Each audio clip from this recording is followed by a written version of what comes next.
Olá, tudo bom com você? Me chamo Renan e estou aqui para poder apresentar mais um vídeo do canal Confiando em Deus. Nós vamos hoje tratar como está aqui na thumb e no título do vídeo, é o espontâneo sobre o Salmo 139. Nós vamos fazer uma leitura e uma análise, entender o que o salmista recebeu de Deus aqui para escrever esse salmo. Então aqui, eu gostaria de pedir para que você, se quiser comentar, deixar um comentário, deixar algum capítulo de algum livro bíblico para que nós possamos estudar e gravar um próximo vídeo. Deixar um pedido de oração. Se você puder fazer a gentileza de compartilhar esse vídeo com seus amigos e com seus familiares, serei muito grato, pois assim nós estaremos abençoando vidas. Muito obrigado e vamos lá. E aqui hoje nesse vídeo nós vamos destacar a profundidade do Salmo 139 e a complexidade do relacionamento entre Deus e o ser humano. Vamos usar algumas referências linguísticas em hebraico para enriquecer a compreensão de todo essa palavra de Deus para as nossas vidas. O Salmo 139 é estruturado e ele tem 4 separações, tem 4 seções principais. É do versículo 1 ao 6, que trata a onisciência de Deus. Do 7 ao 12, ele trata a onipresença de Deus. Do 13 ao 18, ele trata a onipotência de Deus na criação humana. E nos versículos 19 a 24, é a resposta do salmista. Eu vou ler aqui a primeira seção dele, a primeira parte, é do 1 ao 6 direto, e depois nós vamos analisando versículo por versículo. Senhor, tu me sondas e me conheces. Sabes quando me assento e quando me levanto. De longe penetras os meus pensamentos. Esquadrinhas o meu andar e o meu deitar. E conheces todos os meus caminhos. Ainda a palavra não me chegou à língua. Tu, Senhor, já a conheces toda. Tu me cercas, trás e por diante, e sobre mim pões a mão. Tal conhecimento é maravilhoso demais para mim. É sobremodo elevado. Não o posso atingir.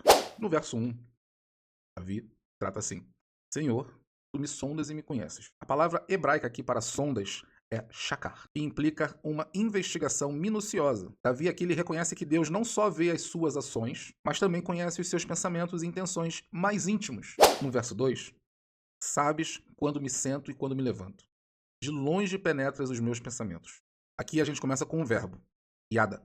Traduzindo, como sabes, sugere um conhecimento íntimo e relacional, não apenas uma consciência superficial, e sim falando de alguém que conhece profundamente mesmo. Vamos ao 3. Esquadrinhas o meu andar e o meu deitar. Conheces todos os meus caminhos. Aqui, a palavra zara significa esquadrinhar ou examinar. Ela sublinha a ideia de que Deus observa cada detalhe da vida de Davi. No verso 4, ainda que a palavra não me chegou à língua, tu, Senhor, já a conheces toda. Deus aqui mostra, conhece os pensamentos de Davi antes que ele os expresse em palavras, indicando a profundidade do conhecimento divino. No verso 5, tu me cercas por detrás e por diante, e sobre mim pões a mão. A imagem de Deus cercando sugere proteção e uma presença constante. A expressão pões a mão, ela pode simbolizar tanto cuidado quanto controle soberano. E no verso 6, tal conhecimento é maravilhoso demais para mim, é sobre modo elevado, não posso atingir.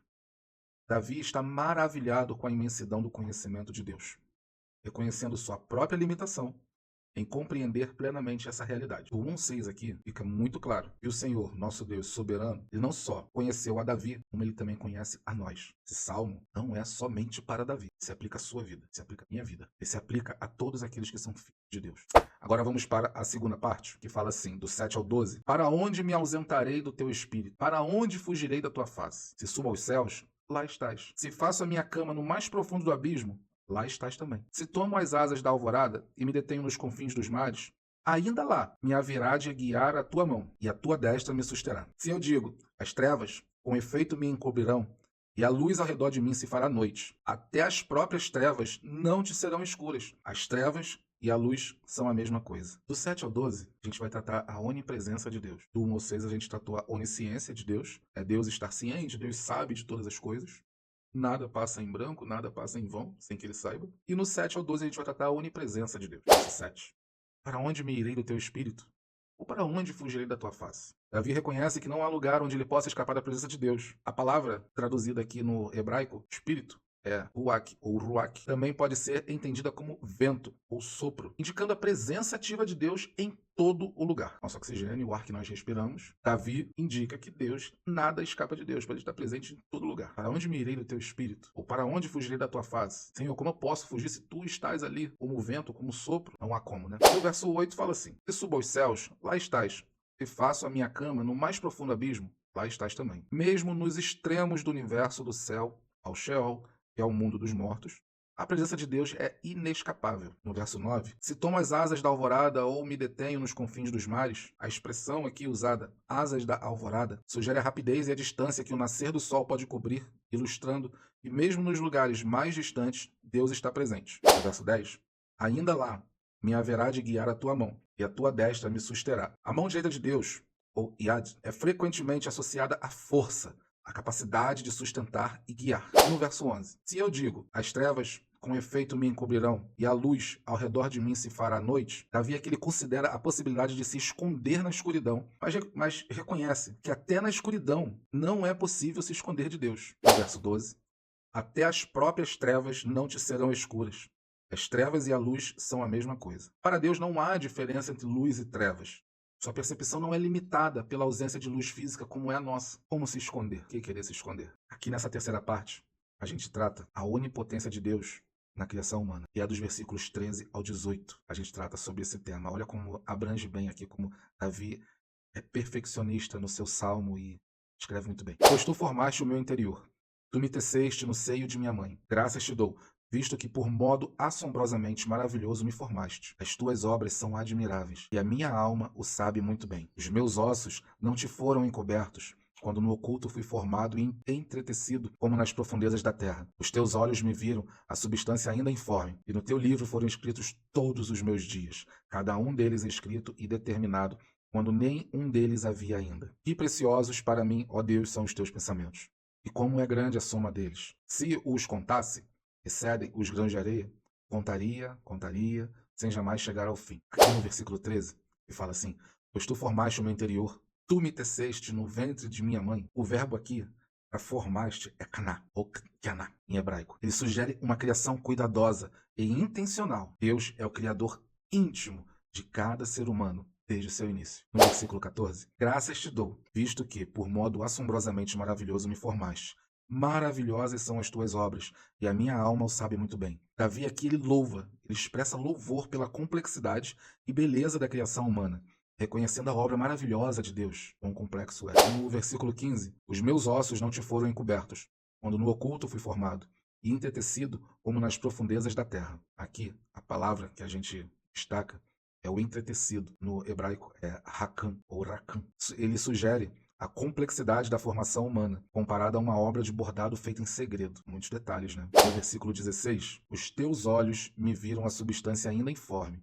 No teu livro foram escritos todos os meus dias, cada um deles escrito e determinado, quando nenhum deles havia ainda. Aqui fica claro, mostra que Deus conhece o destino de cada indivíduo, antes mesmo do seu nascimento, indicando seu controle soberano sobre a nossa vida. No versículo 17. Que preciosos para mim, ó Deus, são os teus pensamentos, e como é grande a soma deles. Davi reconhece a profundidade e a riqueza dos pensamentos de Deus, que são incontáveis e maravilhosos. 18. Se os contasse, excedem os grãos de areia, contaria, sem jamais chegar ao fim. A imensidão dos pensamentos de Deus ela aqui é comparada com os grãos de areia, simbolizando sua infinitude. A imensidão dos pensamentos de Deus é comparada ao grão de areia, aos grãos de areia. Chegamos na quarta parte, aqui no versículos de 19 a 24, tem a resposta do salmista. Tomara, ó Deus, desses cabo do perverso, partai-vos, pois de mim, homens de sangue. Eles se rebelam insidiosamente contra ti, como teus inimigos falam malícia.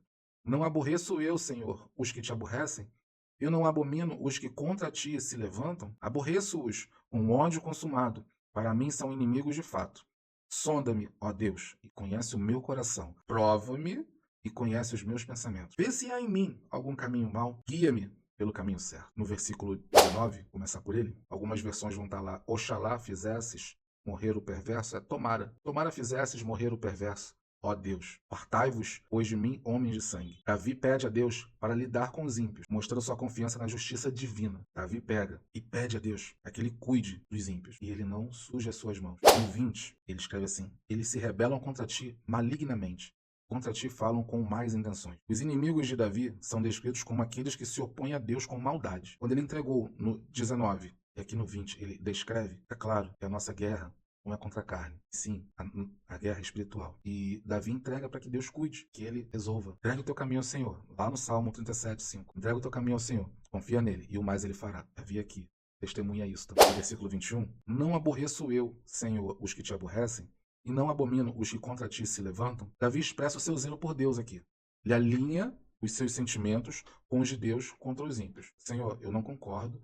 Os meus pensamentos são como os seus, estamos alinhados. Pode agir, volta no versículo anterior, e no outro, cada um se encaixando na explicação. No 22, aborreço-os com ódio consumado. Para mim, são inimigos de fato. No 22 aqui, esta forte linguagem reflete a intensa rejeição de Davi pelo mal e aqueles que se opõem a Deus. Ou seja, Davi aqui ele mostra para Deus que ele não corrobora um nada que seja mal. Errou, mas aqui ele está mostrando que ele é pequeno diante de Deus, que ele não é nada. E a vida dele está entregue nas mãos de Deus. Faça o que for da sua vontade. No 23. Sonda-me, ó Deus, e conhece o meu coração. Prova-me e conhece os meus pensamentos. Davi pede a Deus aqui para examinar o coração dele, direto, e os seus pensamentos, demonstrando seu desejo por pureza e alinhamento com a vontade divina. No versículo 24, fechando, vê se há em mim algum caminho mau.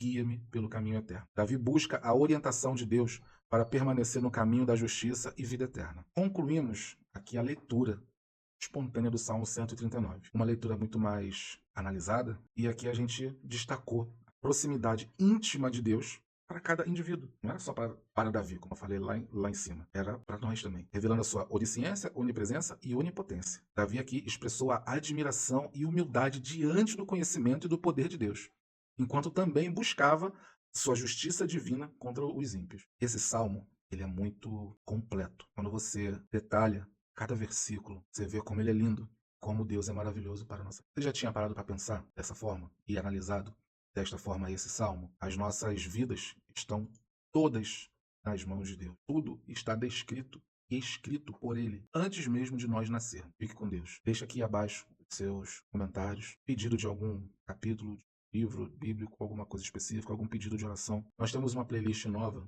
chamada Orações. Já tem 3 vídeos, se não me engano, quando eu postar isso aqui. São orações diárias, orações pelo dia, orações pela manhã, com alguns versículos ou com algumas passagens bíblicas. O intuito é que você ouça mesmo, que você tenha aquele momento de oração com Deus. Compartilhe esse vídeo com seus amigos, com seus familiares. Vamos abençoar vidas. É um pequeno gesto, mas que pode, com certeza, irá abençoar vidas. Fique com Deus. Valeu.